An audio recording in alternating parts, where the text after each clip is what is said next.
Welcome to Sleepover Cinema, where we analyze the films that created the collective unconscious of those who would gladly punch Jason Bateman in the face. I'm Hannah Leach. And I'm Audrey Leach. We are the sister filmmaking duo also known as Two Pink Pictures, and we have not stopped thinking about these movies since we first saw them. We're going to explore the good, the bad, and the nonsensical of the movies that first inspired our love for film, in an attempt to answer the question, are these movies actually good? And at the end of the day, do we really care if they are? Today we are talking about 2007's Juno.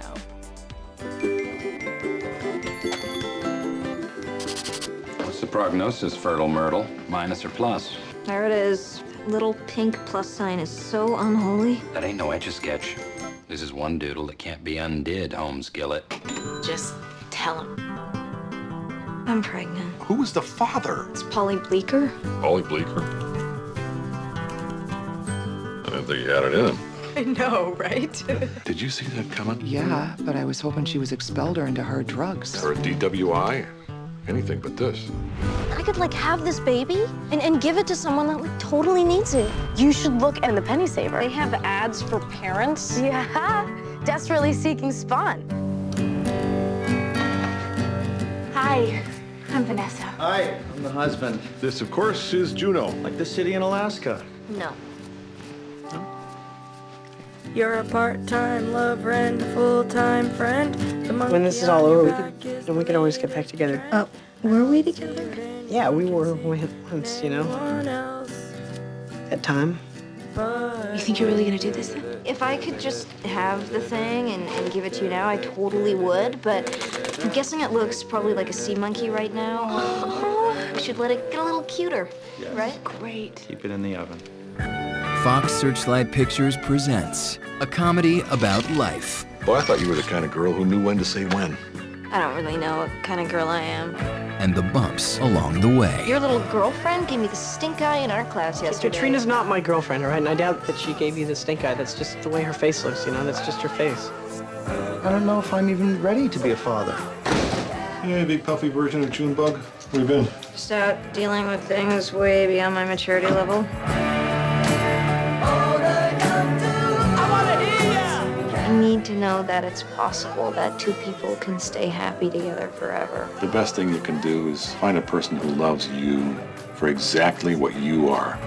Juno. Welcome back, everyone, to an exciting new installment of Sleepover Cinema, talking about a movie that we have really been eager to unpack for a while now. Ever since we realized that it falls into this category, we were like, oh shit, let's talk about this. And maybe some of you would think it doesn't fit into this category, but we do. It is by far the most critically acclaimed film we will ever get on this show. Probably. Yes.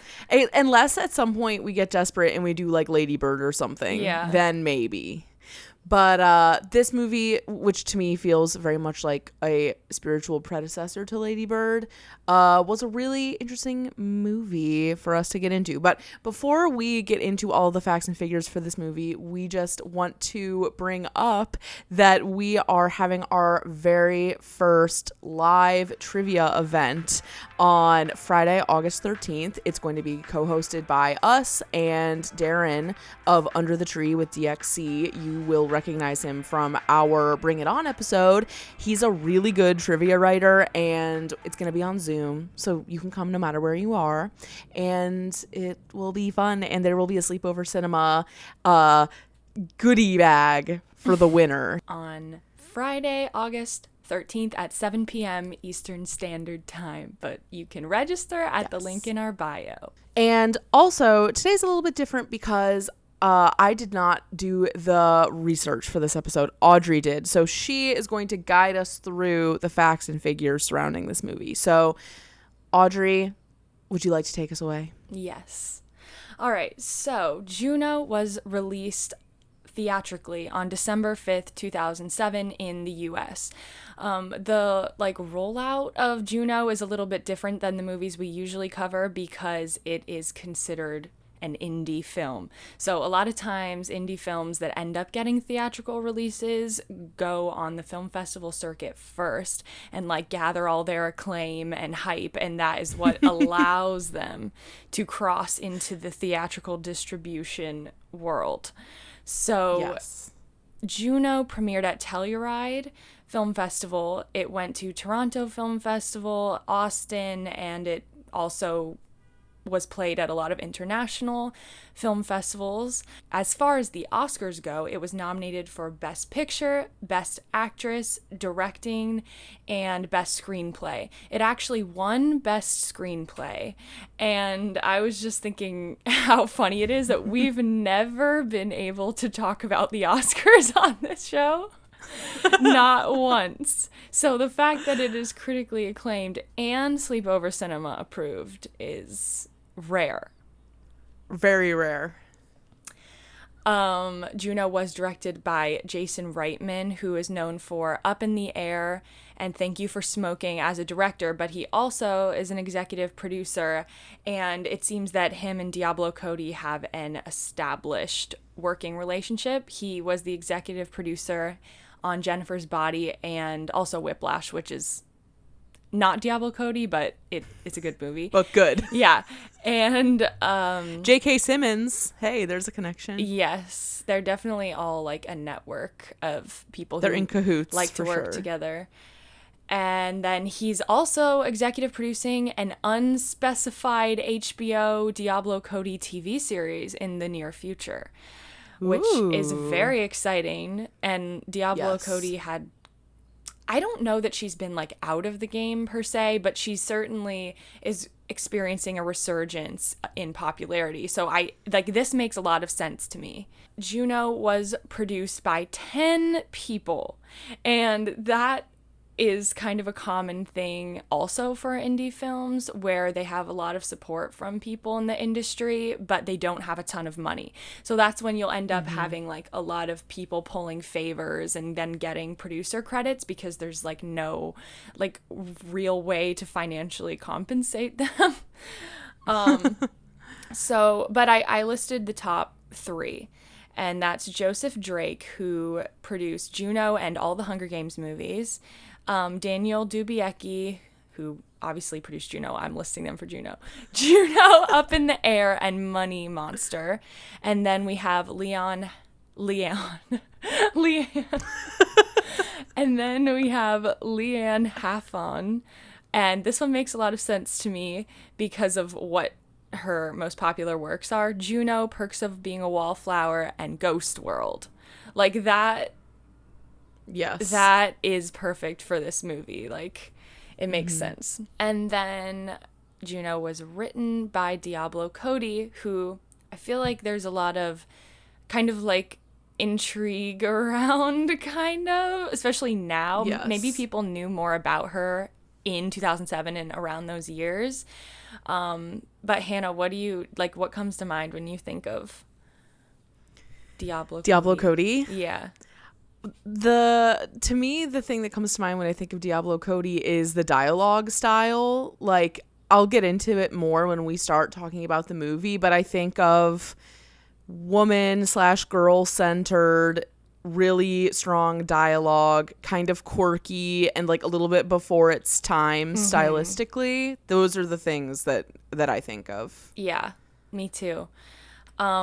So most notably, Diablo Cody is the writer of Juno, Young Adult, Tully, and Jennifer's Body, which if you watch the show, obviously you know and have seen the surge of appreciation and just love towards Jennifer's Body and Megan Fox, because she has a movie that recently came out, and so in all her press stuff, I've been watching her in like all the press videos, and she always talks about Jennifer's Body and how much she loves that movie. And then I found this, like, I forget what it was on, but I found somebody who had written what her trademark is as a writer, and I feel like they really nailed it. And they said her writing frequently centers on a woman or girl with a public and obvious external struggle who is also hiding a much more personal internal struggle. That is like right on the money. That is it. Yeah. And then this is a fun fact, but Diablo Cody is not her actual name. So apparently the name Diablo Cody, it became her pen name, and she invented it while speeding through Cody, Wyoming, listening to the song El Diablo by Arcadia. Somehow stuck those names together. It is a cool name, honestly. Yes, I totally agree.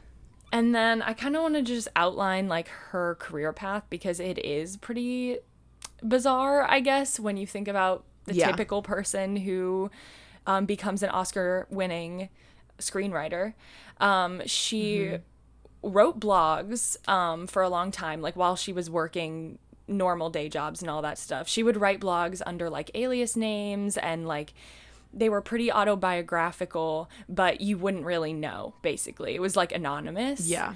And then she ended up quitting her day job and becoming a stripper, and she would write blogs about that. She would just like write using her life experiences, basically.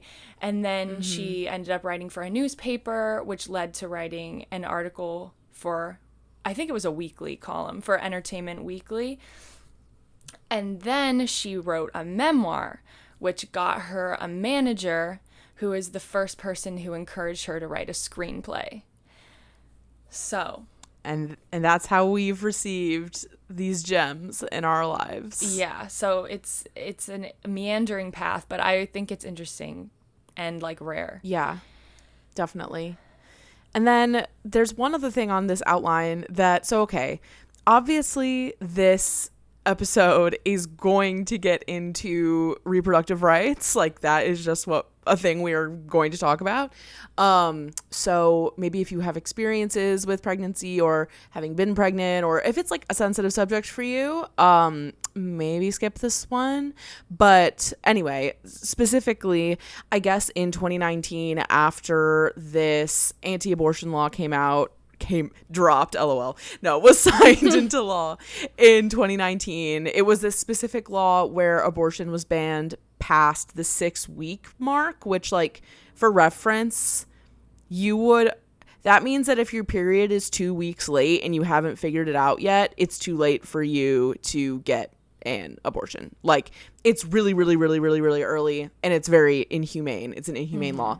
And Diablo Cody stated that after that law was signed into, or like ratified or whatever, she regretted writing Juno as it is because the movie has been perceived as an anti-choice film, which I find really interesting, and it kind of struck me in a similar way when I was watching it. But we can get into that more when we are discussing our reactions to the movie. So anyway, just keep in mind, we will be getting into that in this episode. So Audrey, do you want me to read the log lines? Yeah. Okay. So I couldn't we have decide. a good one. No, like honestly, they're both good. I just didn't know. Okay, well, here's two of them. So the first one. When precocious teen Juno McGuff becomes pregnant, she chooses a failed rock star and his wife to adopt her unborn child. Complications occur when Mark, the prospective father, begins viewing Juno as more than just the mother of his future child, putting both his marriage and the adoption in jeopardy. That's accurate. That is what the movie is about. It's accurate. I will say that one sort of puts like the plot emphasis on Mark a bit more. Yeah. Whereas this second one, it's much more reductive. But faced with an unplanned pregnancy, an offbeat young woman makes an unusual decision regarding the unborn child. It's not an unusual decision, really. I mean, No. I guess maybe it is. Well, it kind of is. What's unusual is the whole like, yeah, I'm fine with a closed adoption. Like, it's like the way that Juno goes about it that is unusual. Yeah, I guess so. And just being like physically present in their house all the time. Like, it is unusual. Yeah, I think it's more like, an offbeat young woman makes unusual decisions regarding Yeah. the adoption process. Yeah. And then tagline, you gotta read it. It's your thing. So the tagline for Juno is a comedy about growing up, ... and the bumps along the way. Ha ha ha! Good one. Hilarious. Oh man. Okay, Audrey, take us through this cast.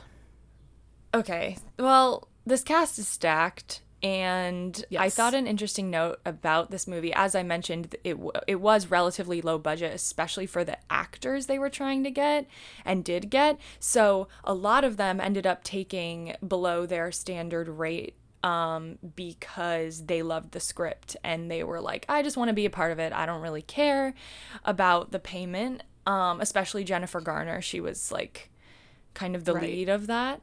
But I'm just going to get into the cast. I'm going to list them off kind of fast because there's a lot of them. So first Yeah. we have Elliot Page, who plays Juno, and he is known for Inception, Hard Candy, X-Men, and The Umbrella Academy. We've got Michael Cera, who plays Polly, who is known for Superbad, Scott Pilgrim vs. the World, and Nick and Nora's Bill and Ted's Excellent Adventure. Nick and Nora's Infinite Playlist. Oh my god. I do want to say I want to throw Superbad into the running for a Sleepover Cinema episode because I love that movie and I Yeah. have watched it at sleepovers. So, Yeah, we should, honestly. yeah, we would probably have a good take on it. Probably. And I haven't seen it that Yeah. much. I've only seen it like It's so twice. good. Yeah. Next we have Jennifer Garner, who plays Vanessa. Obviously, she's in 13 Going on 30, and she's also known for Alias and Daredevil, which I have not seen. Sorry, Jennifer. Me neither. Next, we have Jason Bateman, who plays Mark. He's known for Arrested Development, Bad Words, and Zootopia. Oh, he is known for Zootopia. We got J.K. Simmons, who's playing Juno's father. He is known for La La Land, Spider-Man, and Whiplash, mostly Whiplash. I feel like at least people our age would think of him in Whiplash. And then we have Allison Janney, who plays Juno's stepmom, and she's most known for The Help, Hairspray, and The Hours. She's also in a movie that I didn't really recently work on it, but it came out recently, and it's called Breaking News in Yuba County. It's not a good movie, but if you watch it, my name is in the credits. So Hey, that's fun. Fancy. And then we have Olivia Thirlby, who plays Leah, who's Juno's best friend, and she is best known for No Strings Attached, Dread, and The Whackness. Wow. But I love her. I just want to say that I really Yeah, like she's great her. in this movie. And she deserves more roles. And then I Yes. also wanted to note the random Rainn Wilson appearance. He really is very memorable. So the budget for Juno was a mere $7,500,000. So pitiful and sad. Just kidding. The box office opening weekend was $413,869, and that's only because it premiered in 7 theaters, and that is also common Got it. for a film of this type. But good news, the overall worldwide gross is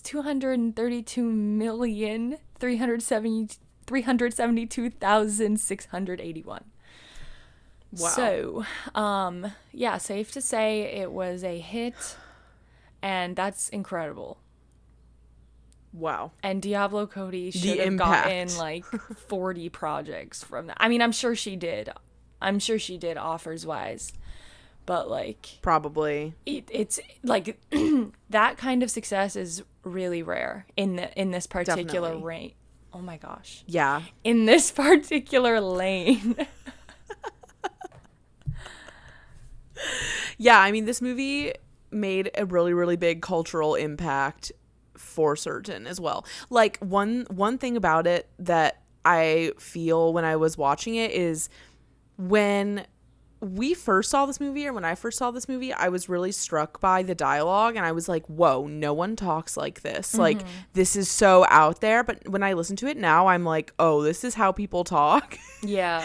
And I'm wondering if that's just because I grew up, or if her movies did make that big of an impact on like media in general. I feel like it did make a really big impact, and her kind of like flair sort of bled into other media for the same audience. If that makes sense. So Yeah. hell yeah for her. Did. Yeah. So, okay, now into these reviews. So, I think that this is the highest critic score we have ever had on a Sleepover Cinema episode. This movie received a 94% critic score on Rotten Tomatoes and is generally praised for its charm. And the critic consensus is as follows. One of the brightest, funniest comedies of the year, Juno's smart script and direction are matched by assured performances and a coming-of-age story with a 21st century twist. Andrew Mail of Empire says, a sharp-edged, sweet-centered, warm-hearted coming-of-age movie that's always just a little bit smarter than you think it is, which is such a classic thing for someone to say. Yeah. Like, it's about a girl, and it's about a teenage girl, and it's not stupid. Like, can you believe it? Yeah. And then the next one, Matthew Lucas from the front row. Whereas most people have seen charm and wit, I saw self-conscious quirkiness and an excessive smugness that I found off-putting. So, okay, I kind of get what he's saying, because at the time, I cannot emphasize enough, like, listening to the dialogue, you're like, oh, they, like they really think they're doing something here. Like, you can kind of get that vibe from it if that's what you're looking for. But I think that it has aged really, really well. So jokes on Matthew Lucas. Yeah. And last but not least, Roger Ebert said it was the best movie of the year. So take it from our king. When he tells you the truth, you have no choice but to ingest it, because you know Ebert knows best. So now, with audience score, there was an 88%. Audrey, would you like to detail this a little bit? Yes. So okay. As I scroll through all of the audience reviews, I see the same things over and over and over again, which is like great writing, great cast, a refreshing take on this type of story, you know? And then you'll get like a few one-offs in there. And I found this one, which I felt like it had the energy of like, if Diablo Cody had, because Diablo Cody studied like media and film, like whoever Diablo Cody's peers are that are like mad that she's successful, that's like what I get from this. So this is what they said. My name is Diablo or something. I used to strip. Now I write witty scripts for second-rate actors to be in. Marvel at my ability to write quirky lines for my quirky characters to say. Fall in love with the quirky hamburger phone. Be amazed at all the quirky music choices the movie has to offer you. Remember, I used to strip. Isn't that quirky? God, they're mad. They're so mad. You know what, though? I feel like that is so in the style of, like, the popular misogyny of that time. Like, it's kind of like the precursor to, like, the pick-me girl thing, or, like, the not like other girls thing. But I feel like, and I don't want to say, like, I can see it, but, like, I remember what that whole thing was like. And it's kind of like, so I, like, hated Zooey Deschanel in high school and middle school. I literally and, like, was thinking of her. I was about to bring up New Girl or something. Yeah, it's kind of like that. And I feel like that sort of, like, girl who's, like, quirky but hot thing has kind of died out. But that was, like, Zooey Deschanel's pocket. Like, that was her whole thing. Yeah. And I feel like this movie was even more extreme than that. It just, there's a really certain flavor to this kind of criticism that I understand because I was there for it, but at the same time, it just comes off really bitter. And I think it was appealing at the time. Like, it was easy. It's just easy. Audrey, what was the goss at the time? So 2007 is a year absolutely packed with celebrity drama. But I was thinking it can pretty much be summarized as the media exploiting women nonstop. just Yes. over and over and over again. We have the Justin Timberlake Cameron Diaz split. Sadly, Anna Nicole Smith passed away in 2007. Lindsay Lohan went to rehab. Vanessa Hudgens' nudes were leaked. Britney shaved her head, and Jamie Lynn got pregnant. And these are all within the same year. Wow. And so I feel like at the time, obviously this has been very overanalyzed in the past year or so because everyone is into this stuff. But the climate for being a human being in media at the time was god awful. Basically the last gasps of the tabloid era, because social media wasn't really a thing yet, and I feel like this was the time when the paparazzi stalking and the general pressure was at its highest, probably. Yeah, nobody with social media, it's kind of like you're stalking yourself. You're right, or you're choosing what to share. Yeah.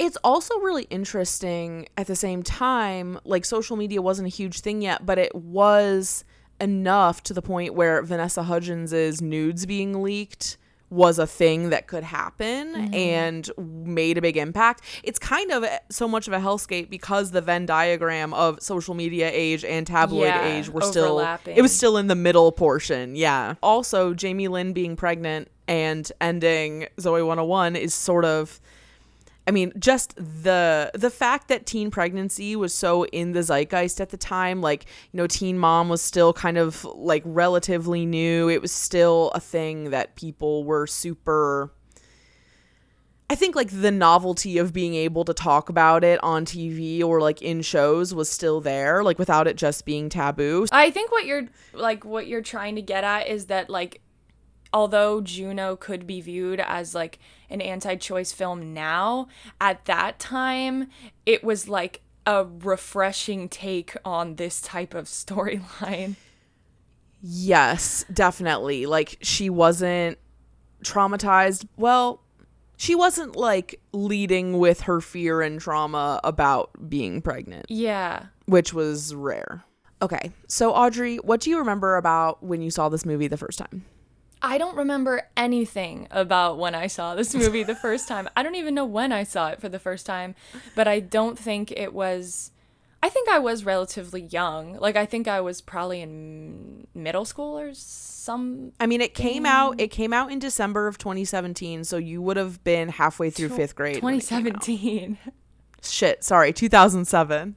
You would have been halfway through 5th grade. I think maybe I saw it in 2010 or 2011 or 2012, something like that. Yeah. So this movie came out when I was halfway through 7th grade, and I feel like this movie, along with 500 Days of Summer and Superbad sort of fit into my later sleepover movie category. When I think of this movie, I think of my high school best friend Allie. If you're listening, hello. The soundtrack is so just violently, it's violent. 2007, unrelenting slacker folk music. Oh my god. I think of that. I think of how Juno as a character was the blueprint in a lot of ways about how to be not like other girls. Which there's obviously, we can talk about this after the fact, but there is more to the actor playing Juno than, and I feel like, right. I feel like knowing Elliot's history now, it makes sense. But the way that that contributed to a not like other girls culture, literally not like other is girls, really interesting. Yeah. It's really interesting. It's true. Now. It is. And also, how interesting is it that his first role was specifically his well, not his first role, but this big role for him was specifically about pregnancy. Yeah, the anatomy of a woman. Yes, just much to think about. Yeah. So, okay, there is so much to talk about with this movie. And if you have not seen it, it is available like only on Amazon Prime, and you have to rent it, right? I don't know. You looked it up. Not me. Yes. So that was the only thing I could find. So go. Maybe you have an old DVD from like years and years ago. Just go find it. Oh my gosh, go to give the it a watch. library. Oh yeah, duh. Go to the library if you're so fortunate. And get a copy, and then circle on back, and we will unpack this movie together.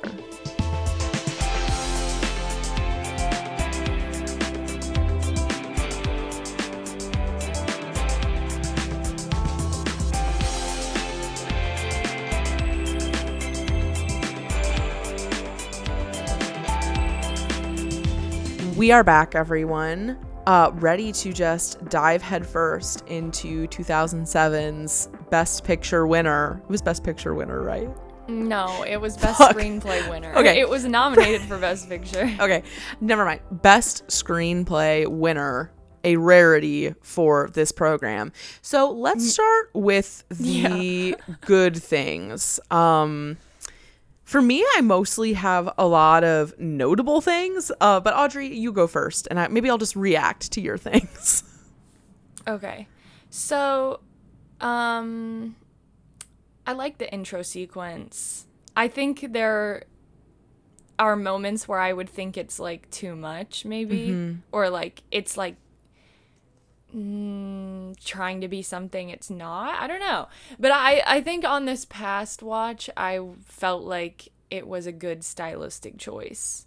Like what specifically? The animation? Yeah, the animation and just having the intro sequence be that long. Yeah. And like really getting into it. Like it's kind of like a tone. It's like this is what our tone is going to be. And right. so like get on board. Right. When I watched it, I was on Mom and Dad's elliptical in the basement at their house, and I turned off all the lights. So I was like working out in the dark, but watching Juno on my laptop from across the room. And I was watching that animated opening sequence and just thinking about how that like aesthetic was such a thing in like 2007, like through like 2010, 2011. It kind of reminds me of the season slides in 500 Days of Summer. It's like a similar thing, and it just takes me back to like my ModCloth like handlebar mustache high school experience. Yeah. And early high school experience. And that's an unfortunate part of my past, but I'm here to own up to it today on Sleepover Cinema. So anyway, Audrey, what else? The line when, how Juno's best friend Leah, they're talking about how she loves teachers. Yes. She like has crushes on teachers. When she says, oh my gosh, I love Woody Allen. Yes, I wrote that down too. That was so funny. Like it's so on the nose, but great. Yeah, it was so on the nose, and like I think that's why it's stuck out to us, is because you aren't expecting the line to be so on the nose, but it works. Right. And like a bit more edgy to be that on the nose in 2007 compared to now. Yeah. One thing about watching it this time through, I mean, I hadn't seen it since probably before college, so I have learned a lot, seen a lot of films, and listened to other music, and like grown a lot with my references. And so the B-roll that they use, like the style that they chose is like Juno will be talking about something and you'll see like B-roll clips of it. Yeah. Which I like. It's like a documentary type of twist to a narrative film. But the references, I caught them, almost all of them this time. And I was like, haha. Yeah. I don't know what that means, but I feel smart this time. Yes. One thing I really appreciated and kind of like basically Jennifer Garner in this movie like broke my heart. And I was like, this is so sad.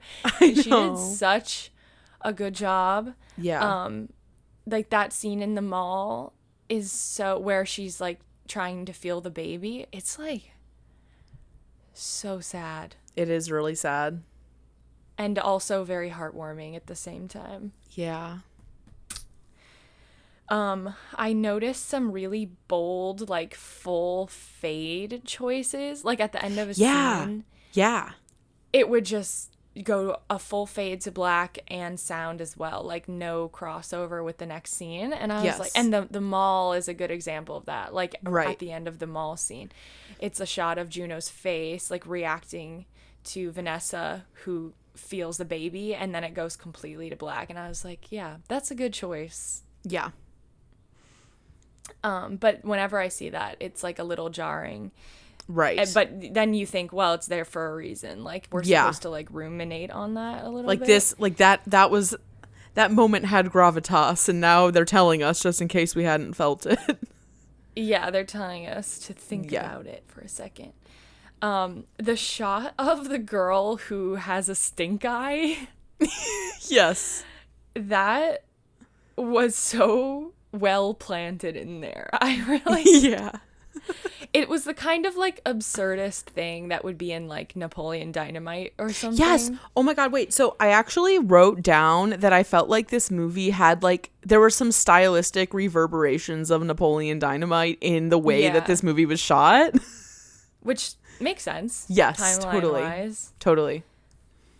And, like, if I had been an indie filmmaker then, I would have definitely probably tried to go for something in that tone. Yeah.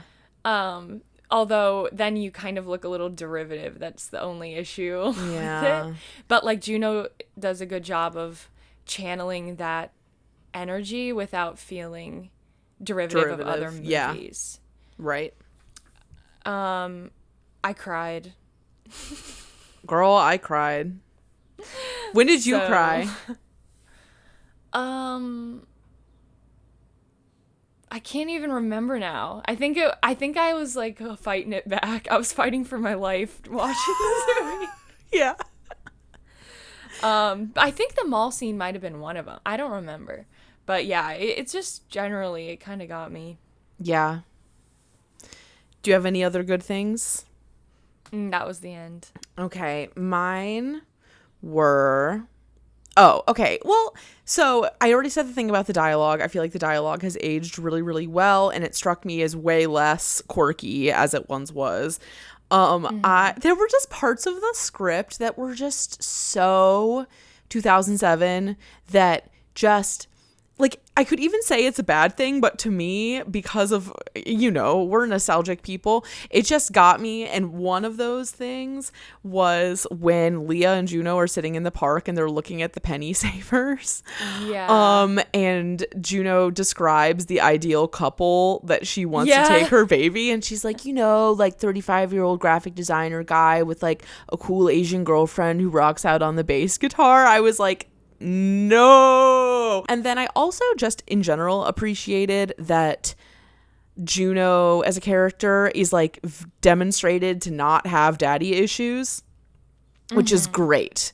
Obviously she has some weird stuff with her mom, which I think is more relevant to the story, but, like, I just love that the thing with Mark doesn't have to do with her not having a father that loves her, because clearly her father is, like, very present and cares a lot.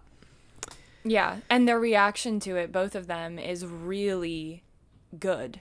Yes, like, definitely. They're like, well, all right. You mean Juno's parents? Yeah.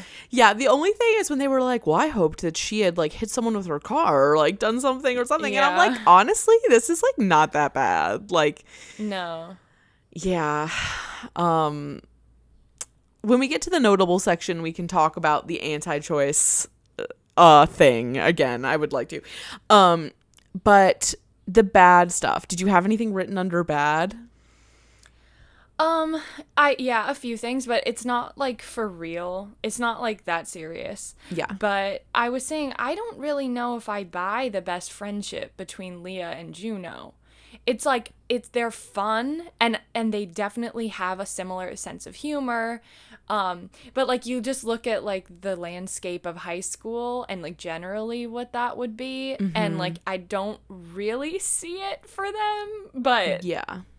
we'll go with it. And like, I'm sure there are similar friendships in the world, but like, right. I was like, it's just kind of rare. Yeah. I noticed that this time I think I felt a lot more conflicted about the inappropriate relationship between Mark and Juno. Mm-hmm. Like, but I realize now, like, this doesn't belong in the worst category. It's not like worse. It's just like I have a much higher awareness, because back in the day, like I would watch movies like this and not really think about how that relationship is a part of like a long history of similar relationships in the world. Like, I would think about it like, no, we're watching Juno the individual and Mark the individual. Like, I didn't think about things as much in their systems. Yeah. And, like, how things work in the world, because I didn't have that knowledge back then. Yes. So, yeah, this time I felt a lot more scared for her, I think. So one thing that I wrote down was that... So I work with teenagers at a music school, and the sort of conversations that Mark and Juno have where Juno's like shitting on him for his music taste and stuff, like, I just feel as though that sort of thing happens so much more often. The whole playful, shitting on each other for the music taste thing is more common than you think. And I really was very struck by what it is that actually sort of brought Juno and Mark together in this story more this time around. Like, the fact that Juno is like so hell-bent on growing up and like being done with high school and like being the coolest person and all that, but like in her own unique way. And the way that Mark is like embarrassed of his circumstances also, and like wants to go back and like wants a do-over. Like it interacts in a very interesting way, like those two motivations. Yeah, it's like they're both trying to age. They're both trying to like come towards the middle. Like, if they could meet in the middle, he's trying to age down and she's trying to age up, be more mature. Yes. I also wrote under bad that I got sick of the soundtrack kind of fast. Oh, that's what I wrote too. That was my last thing. I wrote, it becomes a little heavy-handed on the indie singer-songwriter music. It really does. And the thing is, like, it wasn't even like, okay, I am sorry, but it's not even like good singer-songwriter music. It's like, no, I went to the mall because I wanted a smoothie and you didn't like me, so I went to sleep. Like, that's it the entire time, with like shitty acoustic guitar. And I'm like, okay, this could be like like if 1/3 of the soundtrack was this, it would be fine. It'd be acceptable, but it's every song. But it's every single song. They ate it up in 2007, but they're literally like, I went to McDonald's and I saw you. Then I got on my bike and went to school.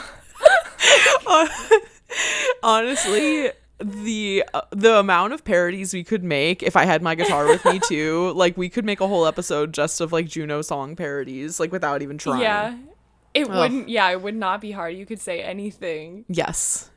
I'm sitting here thinking and looking at my list and trying to deliberate the amount of personal information to disclose to the Sleepover Cinema audience. But I think that the biggest difference for me between having watched it a long time ago, the last time I watched this was probably high school, and now, is that I have had an accidental pregnancy and have gone through this process. I did not have a child. I had an abortion, and it was totally fine. It was literally 1000% fine. But it was a kind of messy situation at the very beginning. So just looking back on it now, or watching the movie now, like, one thing that I found really funny with my life experience now is the part where Leah's like, okay, so Juno, like, where are you gonna go to get your abortion? And she's like, I think I'm gonna go to Women Now because they help women now. Because like that really is like what these places are named. Yeah. And I found that to be really amusing. And I think the thing that I was like really sitting with though is like I didn't really get it. Like when she goes into the clinic and the thing that drives her away is like people like sniffing and like scratching and stuff. I was like, yeah, it's what? like a weird like false correlation, but I think they're just trying to portray anxiety. Yeah, well, I think that's it. It kind of made me feel like they were trying to like, it came across to me like Juno has like a sensory thing where like she can't like handle that. I'm like, are they trying to say that she like has some other shit going on? So I found that to be weird. I also just kind of felt like Juno as a character would not be deterred by the girl outside the clinic saying lies, which is that embryos have fingernails. Like, I just didn't really buy that would happen. Like, it just seems a bit extreme. And I think, like, to Diablo's point about this being like an anti-choice movie, I will say that one thing that really struck me is that like they make it seem like just having a baby and giving it up for adoption is like a manageable choice for a 16-year-old. And like it's really not. And it also really doesn't, well, okay, it totally can be. It is 100% up to the person who's pregnant, but like it doesn't impede in her life as much as it realistically would. Yeah. Yeah, I'm like, why? How is she? Her dad is just letting her do like everything too. Her dad is just like, yeah, you can just drive the minivan hours away all the time when you're literally about to burst. Also, the amount she gets big so fast. Well, they do have the whole like seasons progression, but it, because of how much we don't see, she gets big really fast, and then it feels like her mental state hasn't developed the same level that her body has. Yes. Like at that point, you would have gone through some shit pregnancy-wise, and we don't see anything actually relating to the process of growing a fetus. Well, you kind of do, like, in, like, the throwing up in Bren's urn thing. And, like, you kind of do with, like, the ultrasound scene, which I do love that scene. Me too. But I just... But, like, not really. Not, like, the daily trials and tribulations. Yeah. I think the anti-choice, like angle is sort of, like...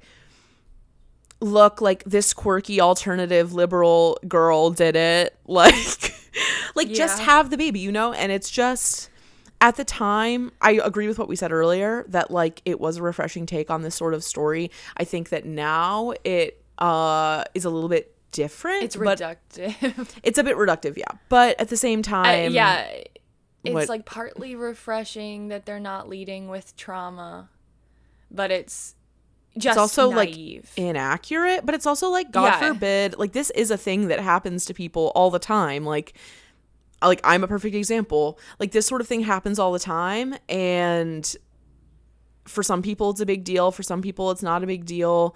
And I think the fact that it is a thing that happens to Juno, but at the end of the story she's happy, it's okay, and she's kind of like chosen to embrace her childhood by being with Polly and like not trying to rush through things, I find that to be nice still. I think that still holds up by her not being like ruined by what happened to her. Another thing that made me feel like Juno wouldn't have had this baby is when she's talking about choosing to have the baby, and she's like, yeah, maybe they'll all canonize me for being so selfless that I like had this baby. But the thing is, it's kind of it is like re-emphasizing the stigma by being like, it's selfish to have an abortion. Like that is sort of like the implication beneath it, which it's not. It's literally just your choice in life. But it was 2007. It's fine. We don't need to beat the shit out of it. And like those stigmas are obviously still extremely present. So like the fact that you can literally be somebody who's pregnant who knows that they want to have an abortion and goes and gets one and still have all those like stigmatized thoughts in your mind, or you know, like you can be prejudiced against yourself. Yes, you totally can. That is absolutely true. There's like layers and layers and layers to all of this. It's complicated. It's so complicated. This is more than you all bargained for. And it obviously too like is very much influenced by religion, which is not something that they really get into in the movie. It's only kind of alluded to by the girl outside of Women Now. Yes. But they don't really get into it, which I kind of appreciate it only because that it has very much been done in a way. Like, yeah. I don't know. I wasn't missing it, basically. Yeah. But it could have gone that way. Like, imagine if, like, the stepmom was really religious or something. Yeah, but you know what? I was so happy that she wasn't antagonized in this movie. She's, like, one of the best characters.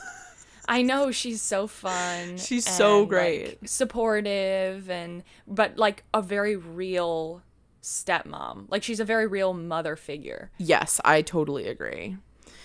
I have, like, a kind of, like, statement for the conclusion, but before we do that, what about problematic things? Do you have any? I mean, it's when you're dealing with like a self-aware movie that is the central themes are, you know, controversial topics or like taboo things. Mm-hmm. If they're handled well, you know, generally speaking, it's not going to be perceived as problematic. Like, what's going on is problematic, but the way that it was handled yeah in the movie was fair. I think it was fair, and generally speaking, I think it's aged well, other than the fact that watching it now, it can be perceived as anti-choice, but I think that mostly people who would come away with that would not really be thinking about the climate of when it was released. Yeah. But, you know, you can still stand by that. Like, I'm sure there were people in 2007 who thought the same thing, obviously. Yeah. So. Definitely. My only nitpicky problematic thing is that I hated that she shat on Polly's mom for being fat. Oh, yeah. I was like, why are we making it about this?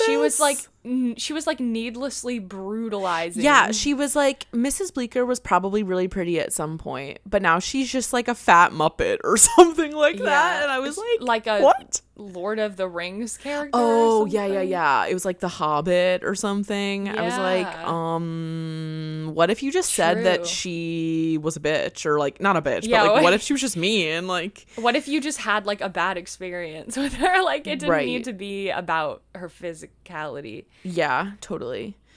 So that was really all I had with problematic, but kind of like the thing that. So, okay, you cried watching this movie, right? Mm-hmm. Did you cry at the end? I don't think so. It's weird. I like already forget when I cried. That's because I cry a lot. I also cry a lot, but I don't really cry at movies that much. Yeah. And I cried when she had the baby. I think the thing, okay, well, this is, okay, I am not speaking for all people who have had abortions in this moment, but just from my own lived experience, like just a little bit of background, I found out I was pregnant with an IUD in. So that is not how it's supposed to work. No. But that is how it happened. And I was in Florida with my family at the time, but Audrey was not there. No. It was my parents and me and Josh, who's my boyfriend. And it was like really into us dating, or really early into us dating. found out I was pregnant, had to go, because when you get pregnant with an IUD in, everyone's like, you gotta call in for reinforcements. It could be an ectopic pregnancy. Like your uterus could explode at any minute, or like your fallopian tubes. Because when you, it was this whole thing. And so we were like in the emergency room in Sarasota, Florida, and it was really, really stressful. And then I had to come back to Ohio. So I got to be in 2 red states for this experience. And basically, it was really hard to find care because of the fact that I had this IUD in, and the laws are really weird in Ohio. And it was just like a very stressful experience from the medical perspective. But it ended up being totally fine. Like, it was not pleasant, but it really was not bad, and I really don't think about it that often.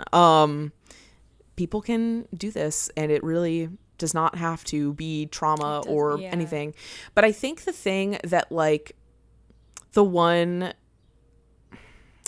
bittersweet element of the situation for me that I kind of felt like was a little bit represented in the ending of Juno was like, so after Juno has the baby, and at the beginning where she's like, and when I'm using she, it's because I'm talking about Juno, the character. She's like, I didn't tell Paulie that I was having the baby because he like had a track meet and like I wanted him to do well. Like that I just appreciated. But then also like when he came to the hospital afterward and she was like laying there and was like being sad because they like chose to not see the baby, and like it's not clarified whether she's crying because she didn't see the baby or whether she's crying because it was stressful or maybe she's just tired. Like you don't really know what it is, but like for me kind of how it landed was like in life I would love to have a child, like, and I definitely plan on doing that at some point, and like as long as nothing horribly goes wrong, like I do plan on that being with Josh. And so like the experience of it, of like getting pregnant and like it being with the IUD and it being like super unprovoked, if you will, and being like this could have been really, really, really great news. Like this could have been cool because I really like this person that I'm with. But like now is not the time. Like I was 23 and just like no, like hell fucking no. That I just felt like that struck that sort of emotional nerve for me. But then like they continue to go on and like have good times together and be happy, and like Vanessa is happy because she has this baby, and like it works out for everyone, and like everyone moves on. It just it made me feel good and emotional, and it's just a perspective that I never could have had on this if I was watching it 10 years ago, which I also did watch it 10 years ago. So that's kind of my like my personal experience tie-in. But yeah, so that's kind of emo, but I really only am being so bold about talking about this here because like I feel like a lot of people aren't comfortable talking about the fact that they've had abortions if they've had them, and it's really important to me to like share it with people, because if you don't know anyone who's had one, it can be really scary to think about. And you know, I'm living proof, baby. It can be totally fine, and it is fine. So that's my spiel. But Juno is good representation. Even though she doesn't have an abortion, this movie is not about abortion at all. No. But you know what? We've got many road trip abortion movies in the recent years. Yes, we do. Yes, we do. I get it. It is important, and it's a good premise too. But at this point, I think there's too many. Also, the people who star in them, it's always white girls. Yes, it is. And oh my God. Yeah. Okay, wait. That's one thing that I actually did want to bring up. which Yeah. is okay. We didn't even talk about the fact that this movie is like extremely white. So first of white. all, it's the whitest movie ever, and this is the whole thing: is that it's like the fact that she, like, we still respect Juno as a character in 2007 because she's like a clever white girl who has a family that's present, who she is like in love with the guy who she had sex with. Like, there is this whole like mythos around like like a good pregnancy or like a good abortion, or like if you're pregnant in circumstances that you weren't anticipating being pregnant. Like, there's just so many intersections that come into play of how this shit is received. Yeah. And it's one thing Yeah, like this is so palatable. Totally. It's so for palatable. the general public. Yeah, and that's also a thing that I've thought about a lot too in my experience in like organizing. Like, I've barely done any at this point, but like I can get on this podcast and talk about the fact that I had an abortion without it being so scary because I had an IUD in, so it was like an act of God. And also I was like with my boyfriend who like we're still together to this day, and like had health insurance, like everything was taken care of. Like, it wasn't traumatic. There's like factors that There's so contribute many to- factors that play into it. And I think that is also definitely true of this movie. Like, I don't think it would have won Best Picture if it wasn't so white. Or not Best Picture. It would not have won Best Screenplay if it wasn't so white, you know? You're doing revisionist history. I know, over here. I know. But I'm correcting myself every time, so... You look at the movies that it was nominated against for Best Picture, it's like There Will Be Blood and No Country for Old Men, and like, of course, these like just the most male, aggressive type of movies that are generally nominated for Best Picture. Obviously, since 2007, 2008, we've had a lot of progress as far as Oscar noms go, but it's nowhere near where it needs to be. But looking at Juno in that lineup, it's like Juno was the most woke thing ever. Yeah, like, totally. Like, this movie is so off the path of what usually would be nominated. So it kind of started like knocking at that ceiling. Yeah. But yeah, and watching it now, it's like, oh. Roger Ebert wrote a really nice review for Juno, and it's something about when he writes really glowing reviews, it like brings me joy. Yes. So here's his quote from his review on Juno. There are moments of instinctive, lightning comedy. Bren's response to a nurse's attitude during Juno's sonar scan and her theory about doctors when Juno wants a painkiller during childbirth. Moments that blindside us with truth, as when Mac and Juno talk about the possibility of true and lasting love. Moments that reveal Polly as more than he seems. What he says when Juno says he's cool and doesn't even need to try. And the breathtaking scene when Juno and Vanessa run into each other in the mall and the future of everyone is essentially decided. Jennifer Garner glows in that scene. Are we in agreement that this movie is still good and worthwhile? Yeah. I think there's reasons that it is, like, regardless of any hindsight issues it has, there's still really important like benchmarks in both film and culture and society and politics that kind of are reflected. Yeah. They have like a cross section in this movie. Yes, so. I agree. I hope that this movie is in like the National Archive or whatever. Yeah, we didn't. I feel like we didn't even really touch on performances because obviously we know they're all really good. And yeah, it like goes without saying. That. Yeah.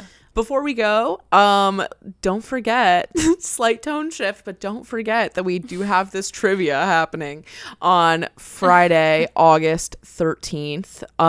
It's going to be really, really fun. I cannot emphasize enough how good Darren is at writing trivia, and we want to meet you over Zoom. Like, we really do, especially everyone who we're like DMing with every week who loves the show so much. It would be great to interact. So feel free to go to the link in our Instagram bio, and you can register there, and it'll be a grand old time.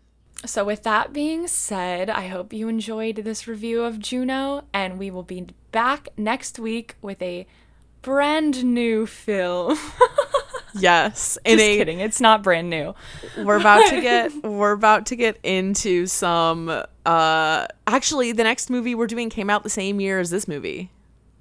Yeah. So this is really two sides of the same coin. Oh my god, yeah. We're getting into we'll have some more feminism things to talk about next week. Even though we didn't really even talk about feminism here, but not explicitly. But we will explicitly be talking about it in the next one.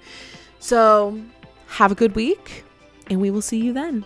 You can find more from us at evergreenpodcast.com/sleepover-cinema and keep up with our latest creative projects at twopinkpictures.com. If you want to watch our show as well as listen, we're on YouTube too. Search Sleepover Cinema or go to the link tree in our Instagram bio. We're on Instagram and Twitter at twopinkpictures and would love to hear from you there. We're also on TikTok at Sleepover Cinema, and that's really where the party is at. And if you like the show, if it brings back evocative memories of childhood or tweendom or babysitting, share the episode with a few friends. Leave us an iTunes review telling us what movie you'd like to see us cover next, and leave us a review if you like the show, and if you don't, don't. Sleepover Cinema is a production of Evergreen Podcasts, produced, edited, and engineered by us, Hannah and Audrey Leach. Sleepover Cinema is mixed by Sean Rule Hoffman with theme music by Josh Perlman Hall. Special thanks to executive producers Michael D'Aloia and David Moss. We'll chat again soon.